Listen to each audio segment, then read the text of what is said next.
Welcome to the FF Face-Off, where fantasy football is debated. What's going on, guys? Pete Nova here with Face Off Sports Network and First Read Fantasy. We're doing a double broadcast to both channels today. It's been a long time. This is my first time back on Face Off in a few months. We are coming back to Face Off. That's why you see my face here. I'm happy to be back. We'll also continue putting out content on First Read Fantasy as well. And yeah, excited to be back. Like I said, we got a lot going on with, recent news, updates, injuries, and we'll go over all of that today. I have a pretty good show planned. Some of my takes, some of my interests in terms of some position battles, just some injuries as well. Injuries as well as contract situations. Some guys got signed, some guys restructured. So there's a lot that's gone on, and we're gonna break it all down today. And excited to get to it. But if you guys do have any questions, feel free to drop them into the chat. I'd be happy to answer anything that you guys might have. We're starting to kind of get into the thick of it, man. I mean, a couple more days and we're in August, and that's kind of when it becomes not even dog days. We're kind of past the dog days for fantasy consumers, but it's dog days for the NFL players because they're gonna start battling for positions. The pads really start to come on, pads start to pop a little bit, guys start to get cut, guys move up depth charts, and we're gonna talk all about it. Risers, fallers. We're gonna break it all down the next month. It should be exciting. We'll get you covered here all the way up until NFL kickoff in week 1. And then we'll do our normal schedule in season. We'll be giving you content in season. So start sits, rankings for the week. I'll be doing my DST stuff. Hoff's going to continue doing his kicker stuff. You got the mediators doing buy sells for Dynasty, as well as doing the Sunday show in the morning before kickoff. It's going to be a lot of fun. We do have a Discord as well that is in the process of dropping. So we're going to be dropping our Discord this Friday. So I would look out for that because that's going to be a lot of fun. There's going to be a lot of really, really good access to us, some good information, some good data. We're going to help you out through the season, team reviews for Dynasty, trade reviews for Redraft and Dynasty. We'll have our DST stuff actually drop there first. So all my DST streamers, my rankings, all that's going to drop there on Discord first. And then as I make updates, you'll get that information there first as well, exclusively. So it's going to be a lot of fun. I'm excited for the Discord to drop. I'm excited for the season to start. I'm excited to be back here with Face Off and continue to grow First Read.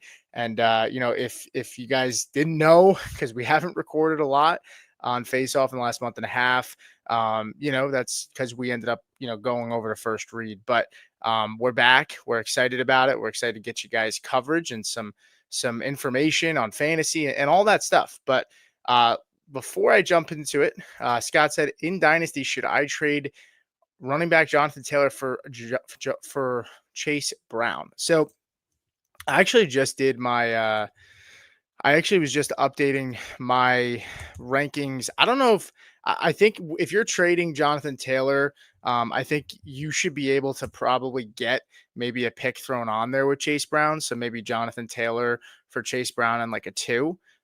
In my rankings, they're not super far from each other.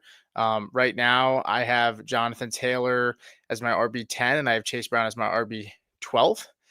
So they're not very far from each other. But I think when analyzing your league mates, I would try to keep that in mind, that while I don't have them very far, I wouldn't make the move straight up because I think Taylor has more, I wouldn't say long term, but he's a 3-down workhorse. He's still kind of getting up there in age a little bit. Not like he's an old man, but he's starting to get up there a little bit in age.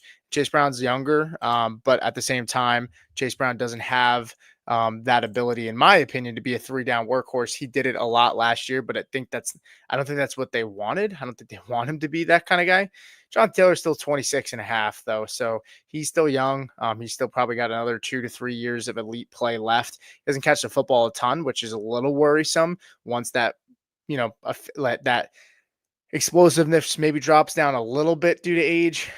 He's not going to be able to make up for it with the receiving work because it's just not what he does. But overall, I'm fine moving Taylor to get Chase, but I would look to at least get like a second round pick added on, or maybe a rookie that you really like that was drafted like third round from this year's rookie draft. I would look to maybe do a move like that. So let's talk a little bit about I guess we can, let me just make sure I'm making notes here. So let's just jump into some training camp news. So speaking of, Jonathan Taylor, DJ Giddens is a guy that I wanted to talk about today. He is the rookie behind Jonathan Taylor, and DJ Giddens has looked really, really good as of late in camp. Now, again, it's early, so we don't want to take or make too much. Um, you know, uh, we don't want to make too much out of it. But I've been a big supporter of DJ Giddens before training camp. Just to go over some notes on DJ Giddens, that's kind of come out this past week. Shane Steichen came out and praised him, saying, after the first pad of practice, he's a glider. He's got burst vision and cutback ability. And when the pads come on for some players look good in shorts and t-shirts, right? Some players, their style, their game is when the pads come on, they're physical. And so, that's where they're going to shine the most. And so I think with Giddens, he's a physical runner too.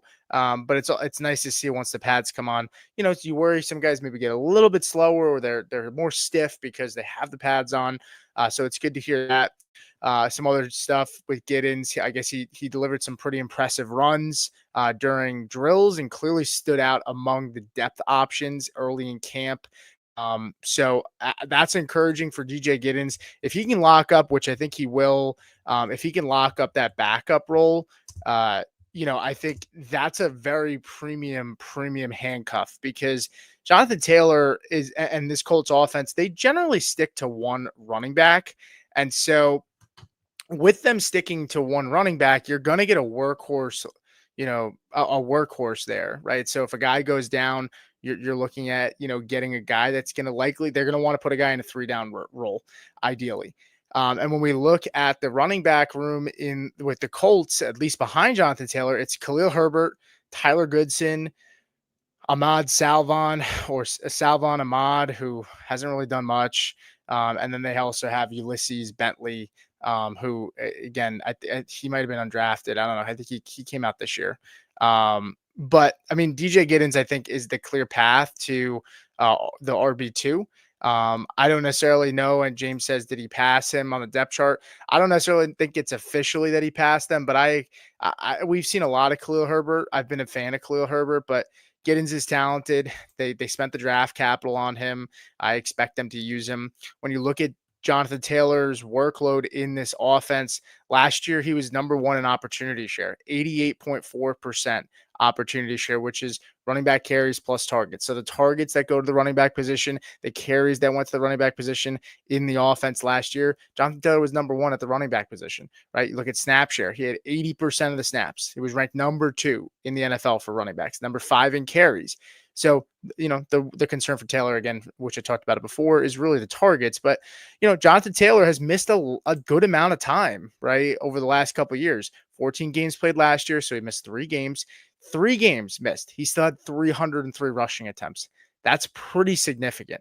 They only played 10 games in 2023, so he missed 7 games. In 2022, he played only 11 games, so he missed 6 games, right? So this is a guy that if you get DJ Giddens and you stash him on the back of your roster, I feel pretty good about that because of the track history we've seen with Jonathan Taylor. You're not going to be able to start DJ Giddens in a flex role or anything unless Taylor's not out there. He's not going to overtake Taylor's job, but he's going to get a likely whoever gets in there. Maybe it is Khalil Herbert, but I'm banking on Giddens. They're going to get a workhorse role, and Taylor has missed a significant amount of time, the last few seasons. So I'm hitching my wagon to Giddens taking over, that number 2 running back option. And I think it's a premium handcuff. I like to handcuff for the most part. Sometimes I handcuff my own guy. Like if I pay the tax for CMC, I'm definitely going to try to get Garendo. But a lot of times I like to handcuff other people's backs because you limit your upside. If you're holding a roster spot for a backup to your starter, you're limiting upside with other positions. Where if your starter stays healthy and you have, say, Jordan Mason and Aaron Jones goes down, right, you have somebody else's handcuff, right? So it's kind of how I like to look at it. But we can go ahead and move on here. I see Greg said, love seeing your tribute to Anthony wearing, yeah, by wearing his vest. Yeah, wearing the cutoff today. Figured it was only right to wear a cutoff, because that's what Anthony loves, going on shows with flexing those muscles. Mine not nearly as big as Anthony's, but yeah, happy to do it. Lex plants some trees. What's up, man? It's been a while. Good to see you back. He said, keep BTJ in the 11th round or keep Nabers in the 5th.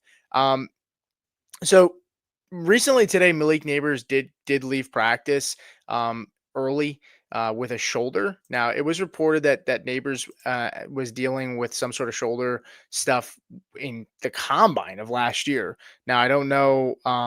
Maybe he has some sort of labral issue. Possibly. I was reading by some of the sports doctors, the fantasy sports doctors were talking about it as a possible. Is this something longer term? Is there not necessarily um not necessarily, like, I don't think it's going to derail Nabers, so to speak, but he's got the toe, he's got the shoulder.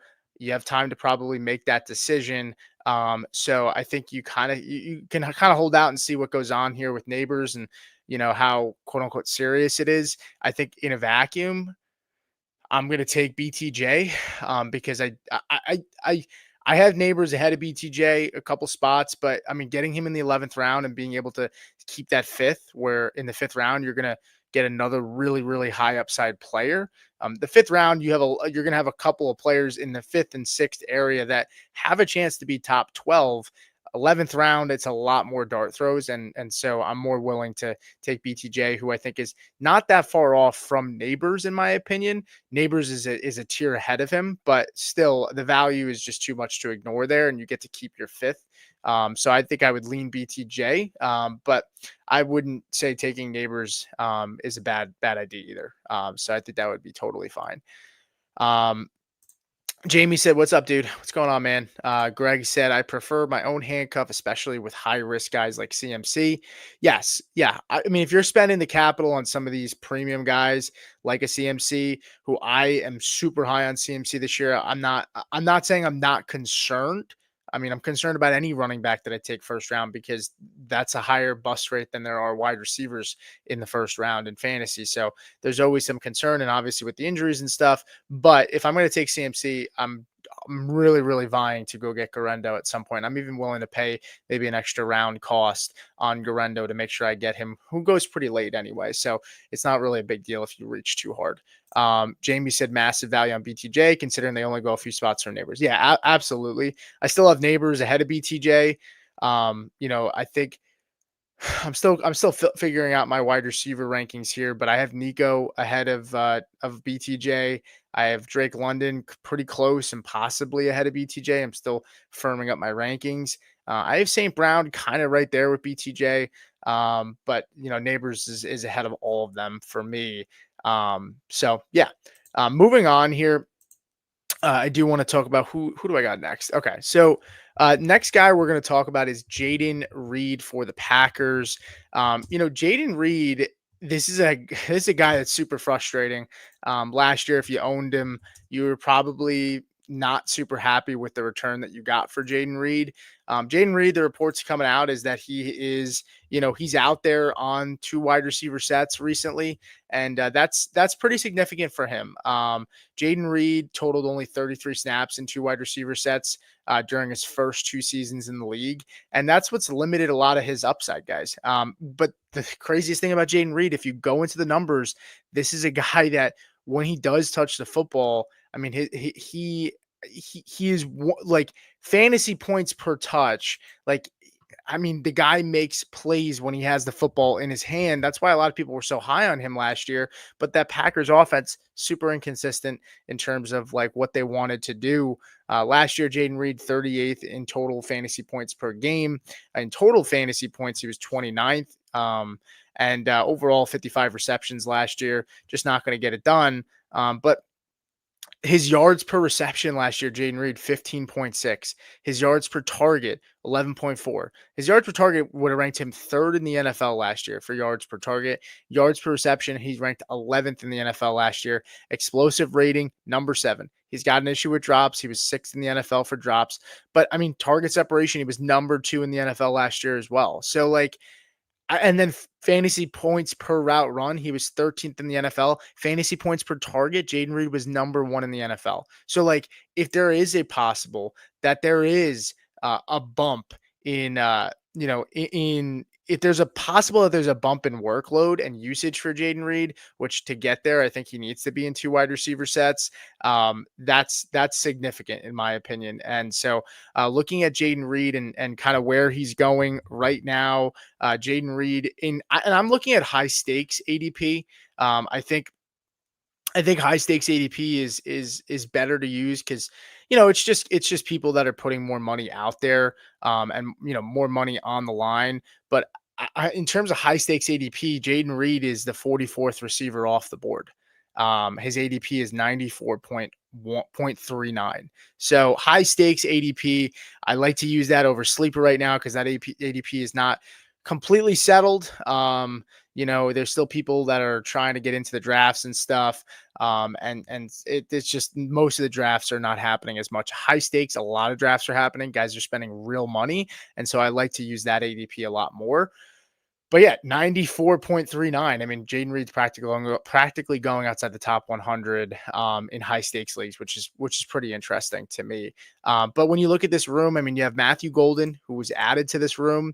Matthew Golden projects to be a guy that's going to be out there on 2 wide receiver sets, right? Romeo Dobbs looks like he's been out there a lot on 2 wide receiver sets too. So I think that's some of the concern. But Jayden Reed, as Jamie said, right? Jayden Reed is a guy who can also run the football. So like we're looking at a guy that can get manufactured touches as well. I just think when you look at the underlying numbers, it's kind of like the Josh Downs effect, where if Josh Downs can get on the field more or can get more consistent quarterback play, you know, like, I mean, if Josh Downs, I love Josh Downs. If Josh Downs could get more consistent quarterback play or be out there on 2 wide receiver sets, I'd feel even better about Josh Downs.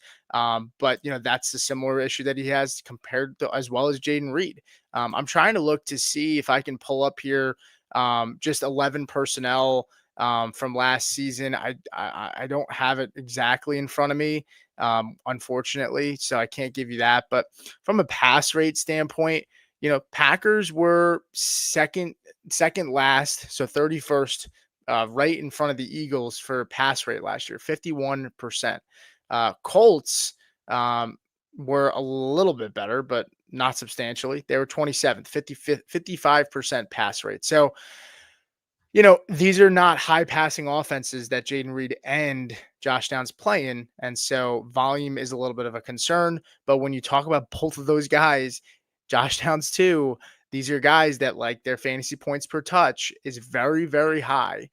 When they touch the football, they make plays happen. And so maybe they don't need that kind of volume, right? But they are head scratchers and guys that could make you pull your hair out if you're starting them in a managed league on a week by week basis. So it's a little bit of a tidbit on Jayden Reed. I don't really, I guess before we close out on Jayden Reed, I guess let me take a look at some of the guys that go around him just to give you my thoughts and feelings on, would I take him over who? Cooper Kupp. I'm still leaning Cooper Kupp. Cooper Kupp's at a really, really cheap cost. I'm taking Cooper Kupp, who's wide receiver 43 per high stakes ADP. I'm taking Ricky Pearsall over Jayden Reed. I'm taking Deebo Samuel over Jayden Reed. I'm taking Khalil Shakir. I'm taking Travis Hunter. I'm taking all those guys over Jayden Reed. Ironically enough, which I didn't see this until now, Josh Downs goes one wide receiver behind Jayden Reed. 98th overall. Jayden Reed goes 94th overall, 44th wide receiver, 45th wide receiver. And then you have Stephon Diggs and Emeka Egbuka. So pretty interesting there, and ironic that it seems like the market views both of these guys, Jayden Reed and Josh Downs, very, very similar. So that was not intended. It kind of just happened that way. But the next guy we're going to talk about is one of my guys, one of my favorites. Obviously I'm a Broncos fan. We know that. Very, very high on Evan Engram. Evan Engram has looked really, really good in camp from reports so far. And it's not even just about like him looking really, really good. It's also just about Evan Engram. I mean, he projects as a guy that's going to be the number two target earner in this offense, in my opinion. And when we look at the recent news on Evan Engram, it's not necessarily big news, but you know, it was reported by Ryan Edwards, beat reporter, and he said Evan Ingram is going to be a significant focal point for this offense. Bo Nix continued to look his way. Often he caught passes in traffic and is a tough cover along the boundary. It's a fresh start for Evan Ingram. I think it's the best situation that Evan Ingram has been in his entire career. I think they're going to use him a ton. And I've said it a lot, but I'll continue to say it. I don't think Evan Ingram signs in Denver over the Chargers without being sold on the opportunity and the role. I think that they sold him on the fact that he'll be the joker of this offense. I know that gets thrown around a ton, but I mean, it's just the truth. I don't think Evan Ingram signs there. They're practically giving him the same offer, both teams, and so I think that's significant that he chose Denver. It's an offense that has a clear path. They like to throw the football in this offense. And when we look at Evan Ingram, I mean, super undervalued player. He's gone up in ADP. As I think the market starts to kind of come more around on him. He was being drafted as like the tight end 14. He was at one point tight end 17. This is crazy. Now that's best ball ADP, but he was tight end 17. The high stakes is very, very high on Evan Ingram. Evan Ingram is tight end 8 right now in high stakes ADP. 106 right now is where Evan Ingram goes, right behind Mark Ingram, 10 spots behind him. Mark Ingram is tight end 7. Evan Ingram's tight end 8. Right now, Mark Andrews in regular best ball, he goes, a little bit later. He goes like around 103. So it just seems like high stakes is really more in on Andrews. I'm in on Andrews too. But Evan Ingram, let's talk about him a little bit here. Evan Ingram is one of 5 tight ends with 90 plus targets on average over the last 3 years straight. It's Evan Ingram, it's Kelsey, it's Hawkinson, it's Njoku, and it's Kittle. Evan Ingram is a guy that's going to earn targets in this offense. They don't have an established number 2 wide receiver. Marvin Mims looks like he's impressing people. Troy Franklin is actually, crazy enough, not on my radar because I just did not expect much from him. He looks really, really good in camp so far. And then you also have Pat Bryan, you have Devon Vele. So I think it's just a hodgepodge of guys outside of Sutton and Ingram where, it's going to be a lot of mismatches. It's going to be a lot of Sean Payton subbing in a lot of different formations, which he really, really likes to do. And Evan Ingram's going to play early and often.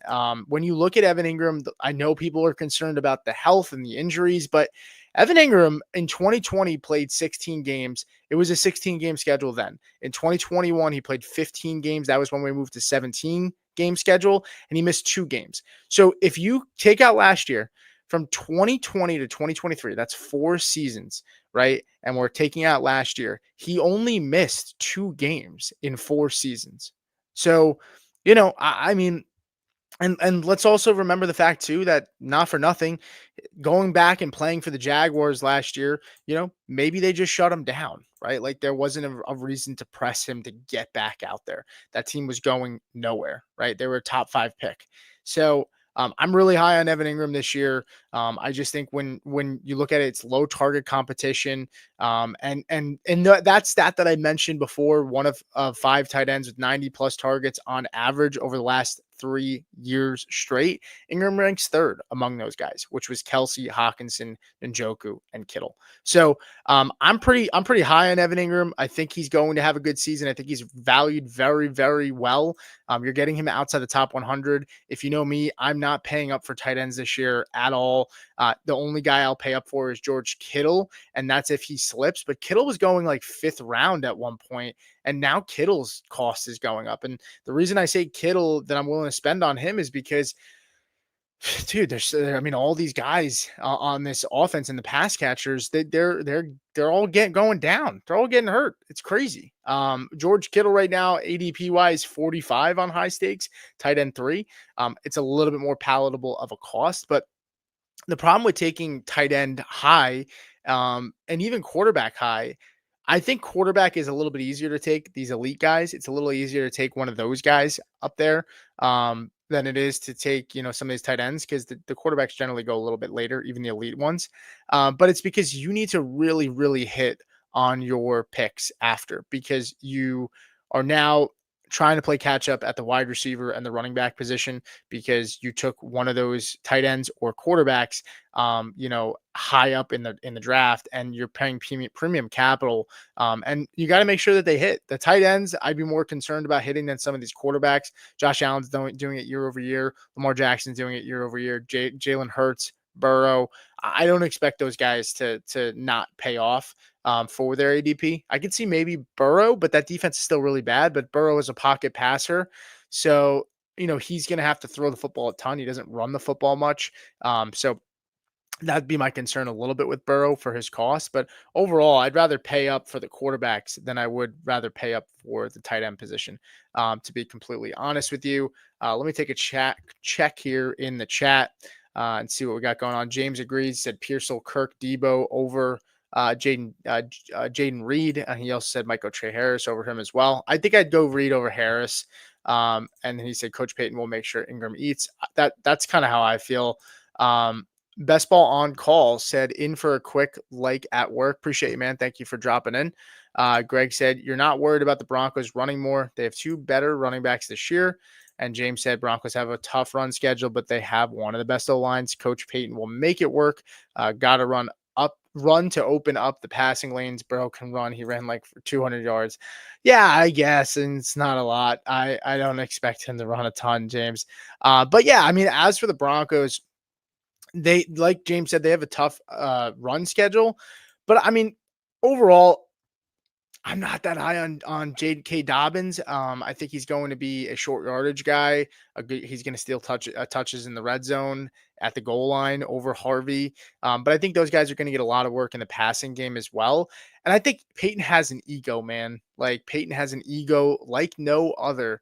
And I think he really, really wants to take opportunities to let Bo Nix shine.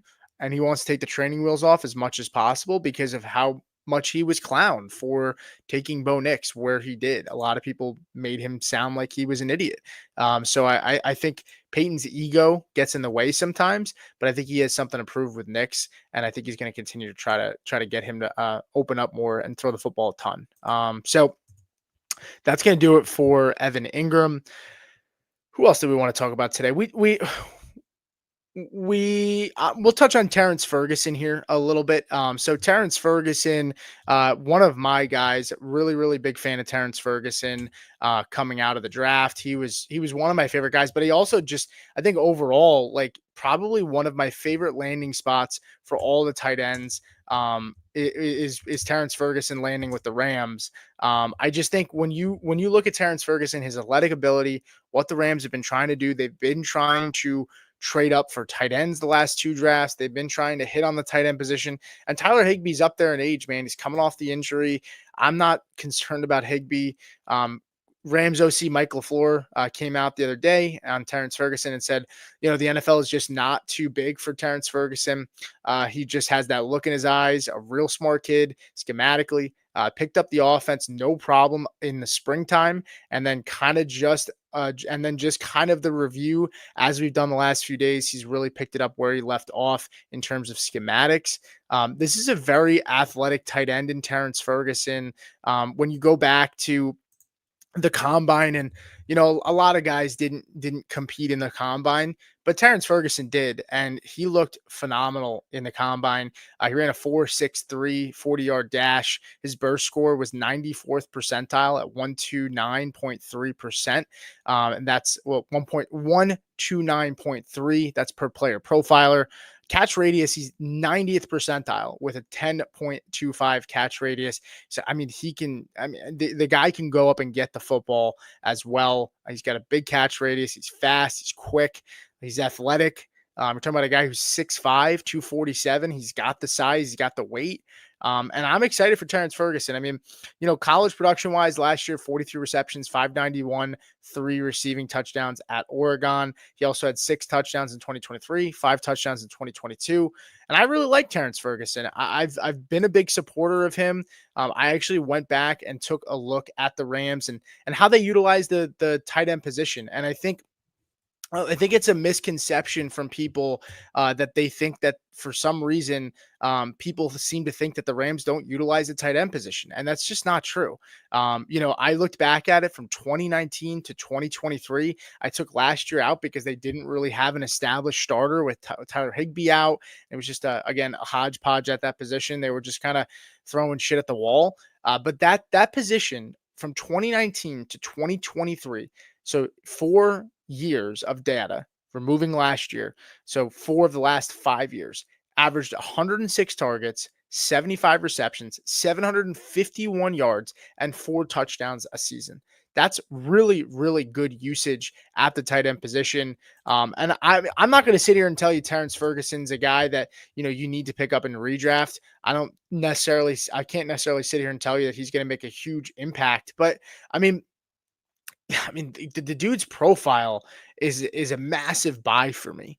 I mean, second round draft capital, and an offense.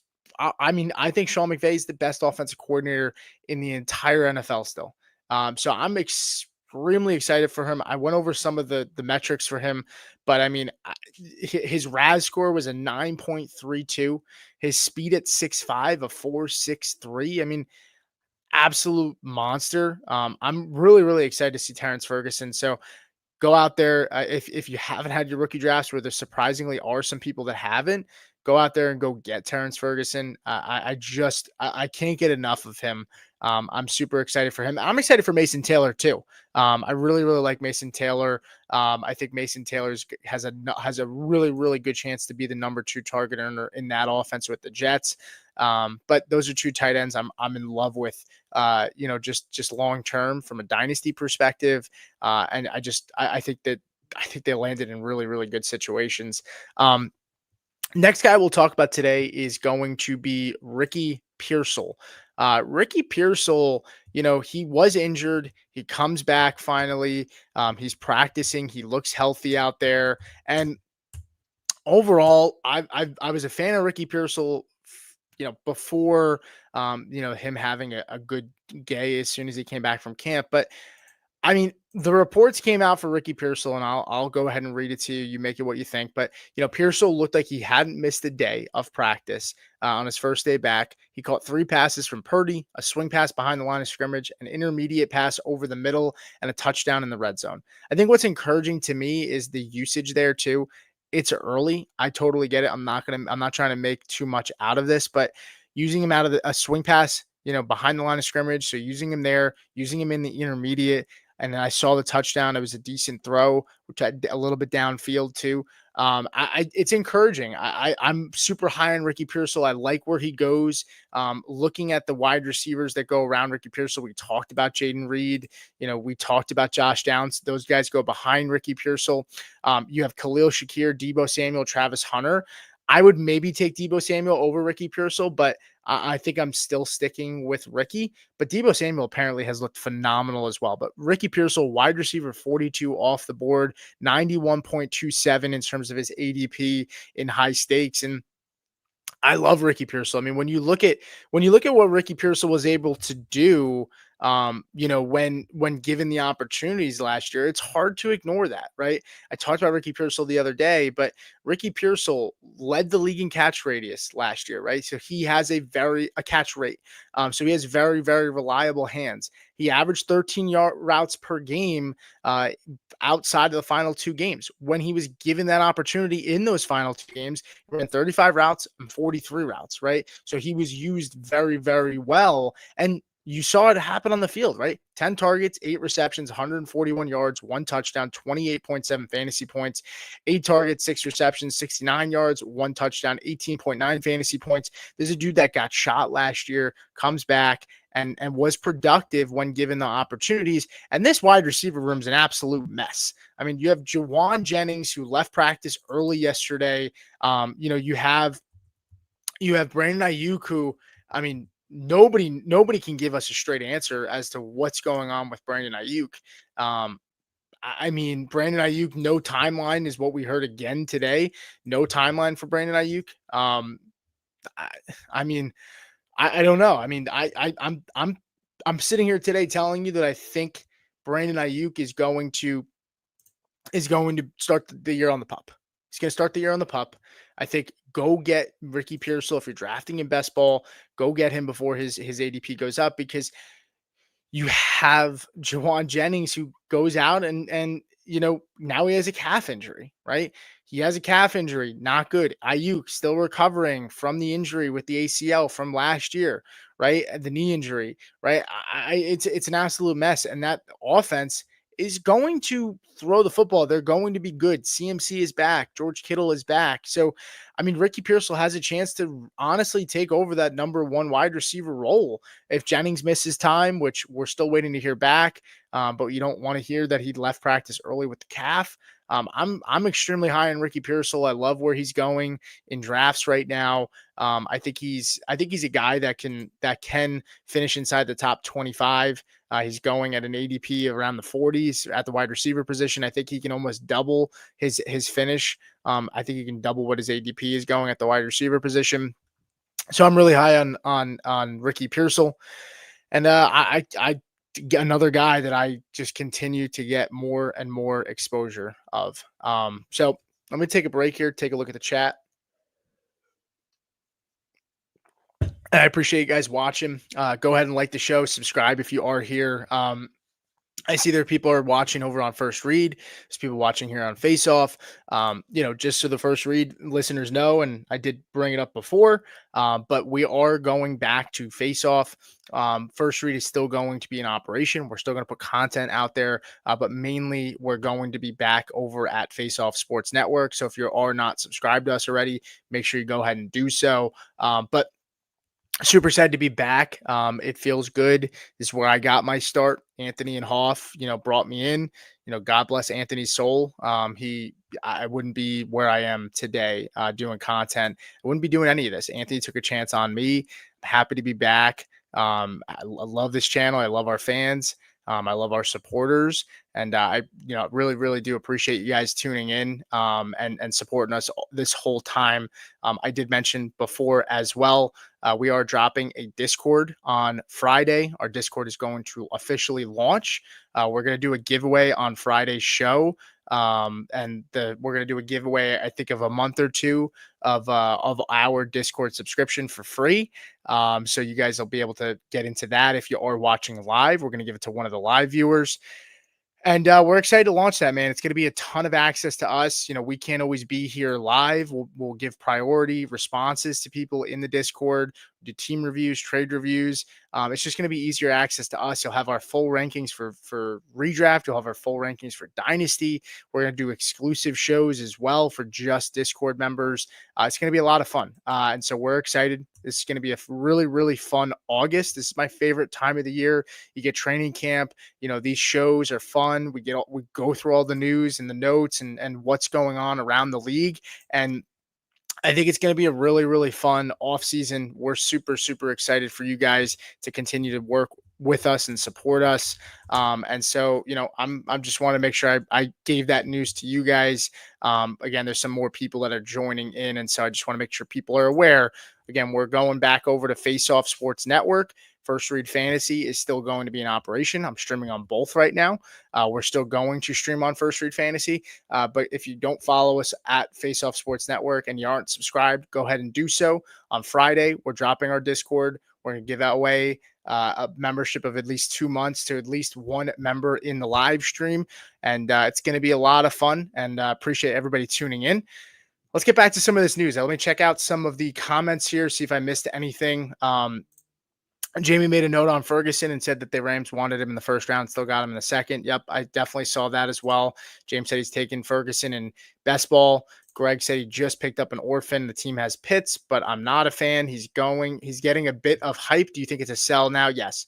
I'm selling Pitts on this hype. If I can get something good for Pitts, I saw the reports the last 2 years, and it continuously said how good Kyle Pitts looks in camp. He's moving fluid. He looks healthy. He looks good. If I'm wrong on Kyle Pitts, and I'll eat it. But if there's somebody out there in Dynasty that's willing to give you, a late first, an early second, or even just give you a player that you like, for Pitts in a swap, I would do that, especially if you have holes on your team and if he's expendable. I would certainly do that. And you could absolutely sell after a few games. The problem is if he doesn't start off strong, it's going to be, here we go, Kyle Pitts again. We all fell for it, and then his value, is what it could go down again, like where it's kind of suppressed at the moment.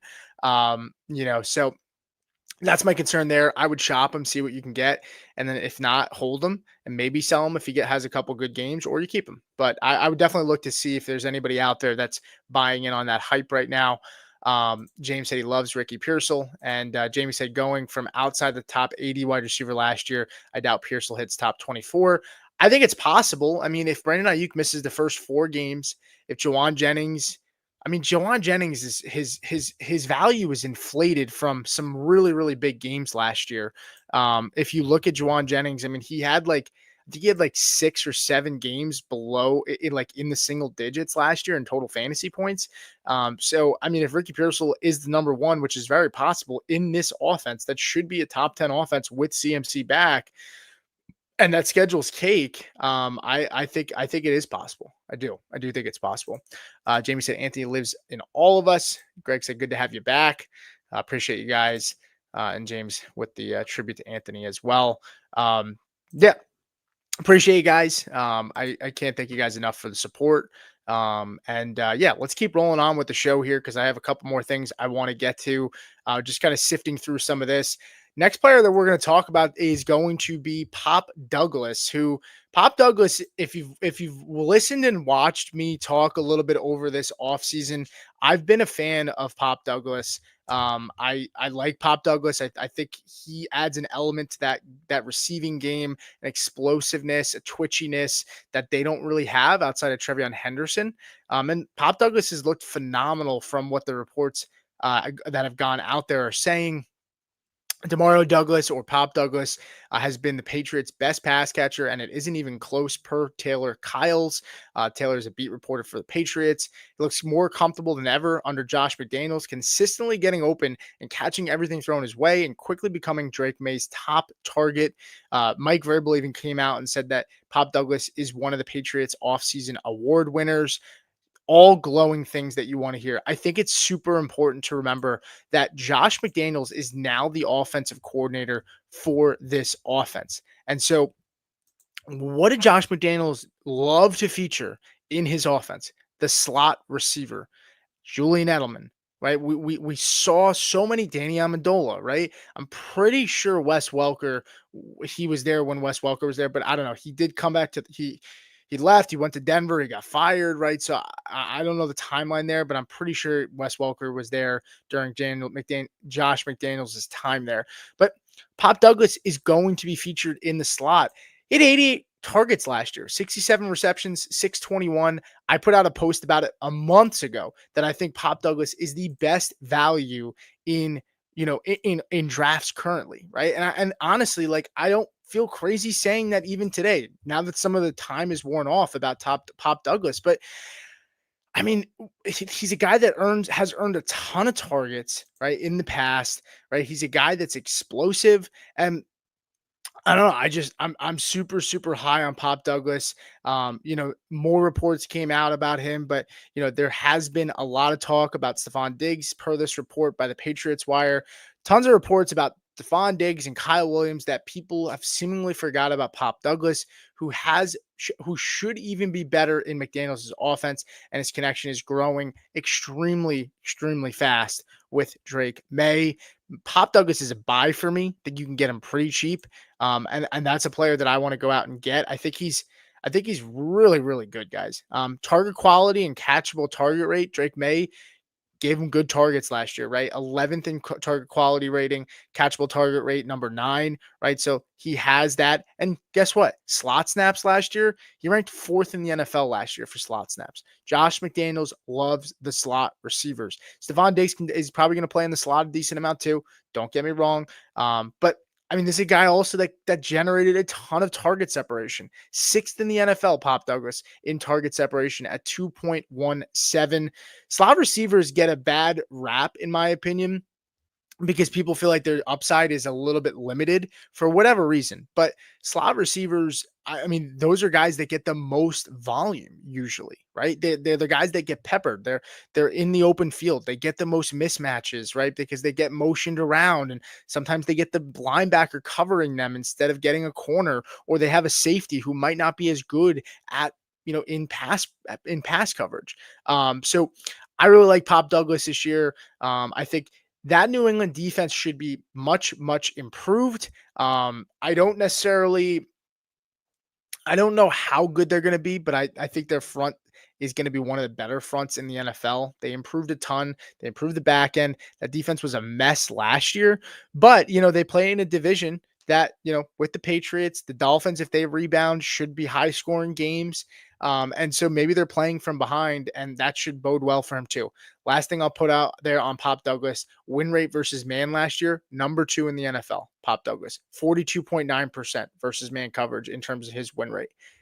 I mean, so a really cheap player. When you look at Pop Douglas right now, and where he's going at pick 197 in high stakes. 197. He's a 71st receiver taken off the board. Make it make sense to me. I personally do not understand that. I don't get that. That's high stakes. I think he might be going a little bit higher in regular best ball.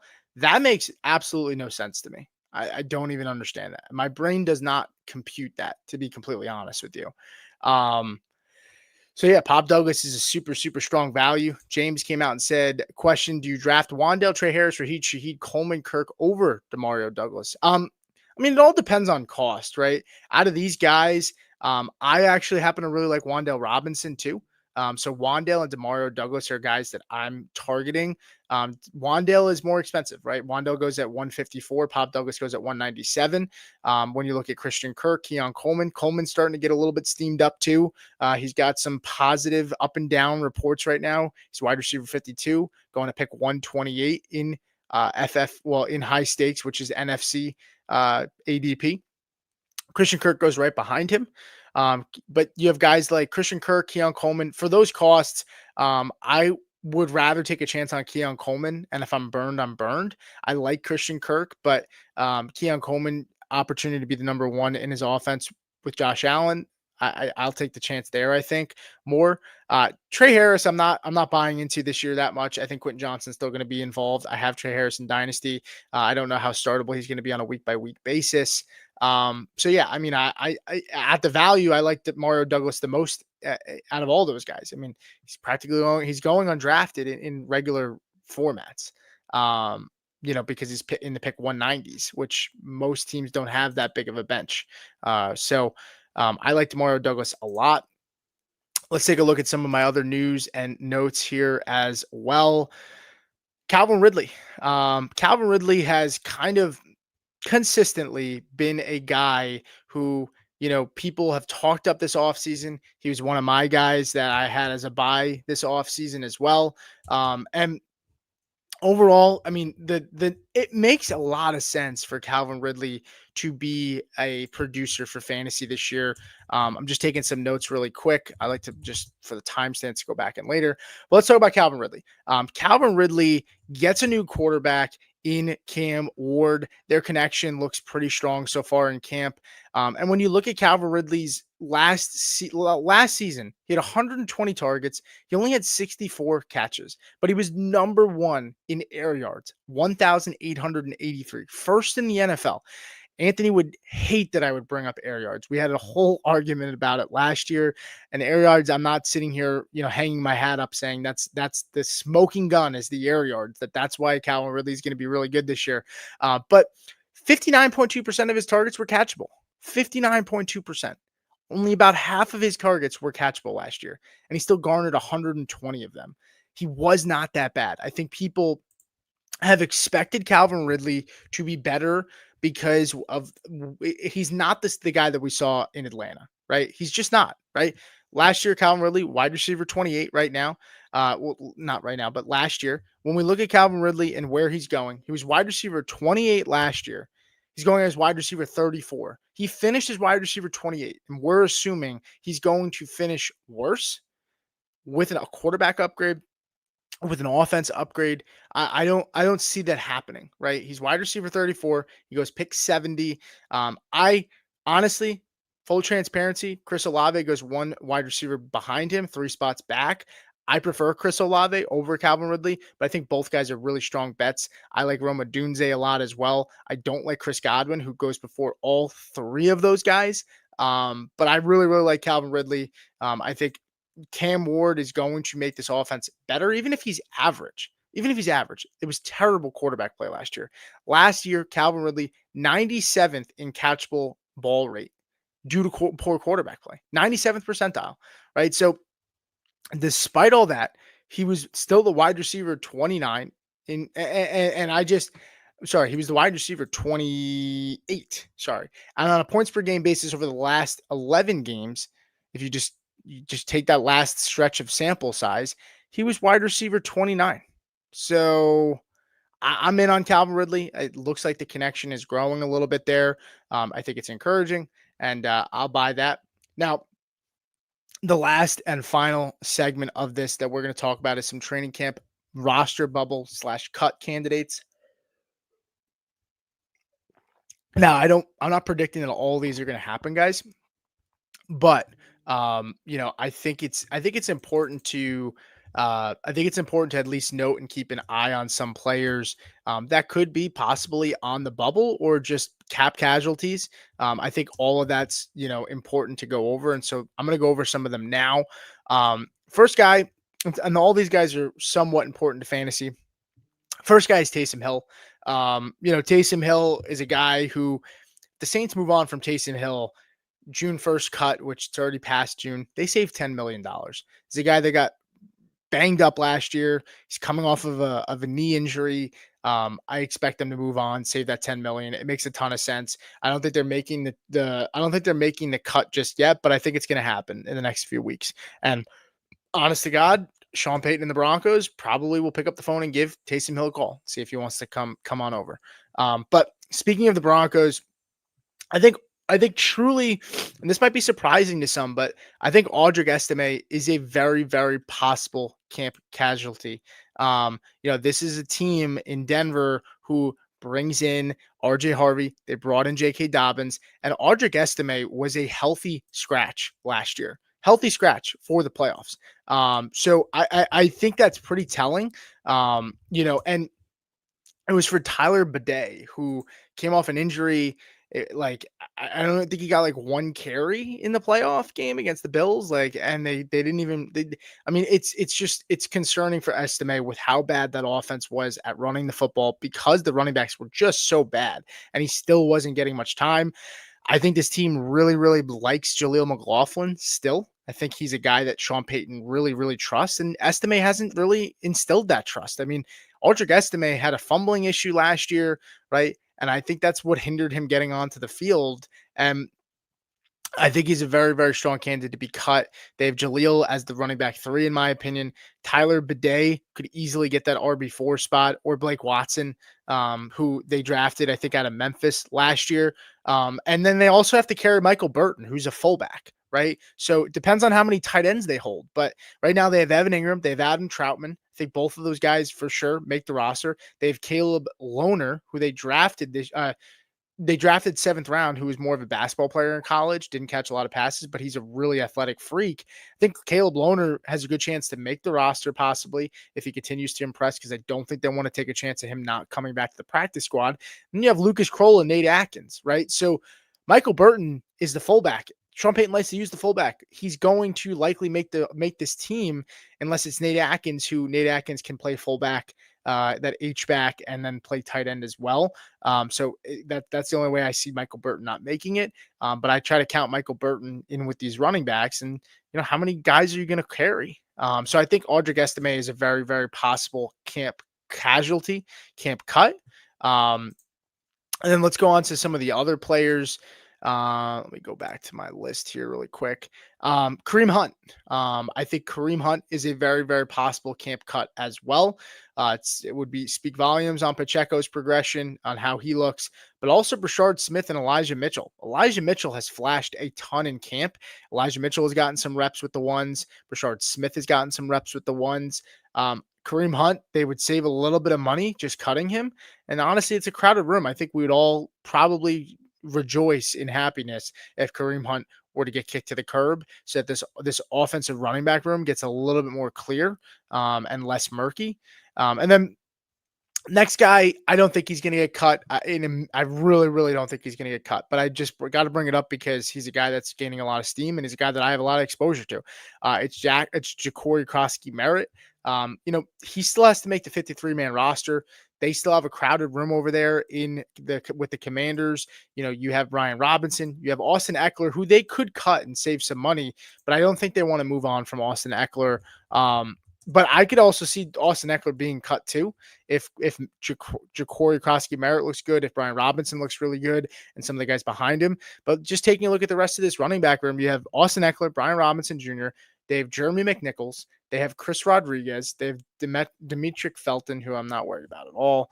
But again, Jeremy McNichols was a guy that played a decent amount last year. They like Christopher Rodriguez. I don't think Ja'Cory Croskey-Merritt in a million years is going to get cut, but I just need to mention it because we're talking about just guys that are on the bubble, and he is on the bubble, right? Like, he needs to continue to stack days and look really good. He has looked really good. Next player we're going to talk about today is Antonio Gibson. If he is cut, the Patriots save $3.5 million. It's a crowded room. They save $3.5 million. It's a crowded room.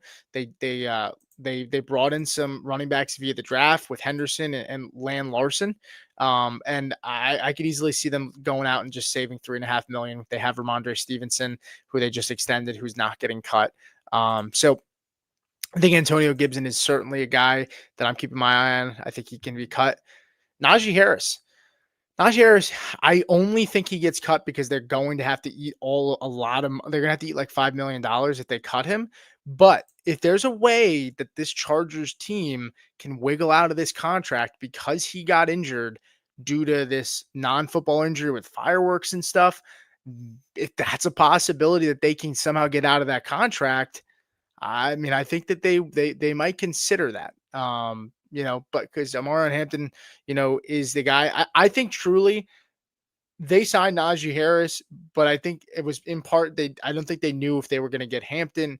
I don't know if they knew that they were going to get the guy they wanted in the draft. And Najee got a 1-year deal, and it's a veteran, right? So I think in their mind, it's like, if we don't get the guy that we love, we maybe get like a running back day 2, day 3, they can sit behind Najee, worst comes to worst. But Hampton's a first round pick. Like, I mean, he's gonna get at least 50% of the workload.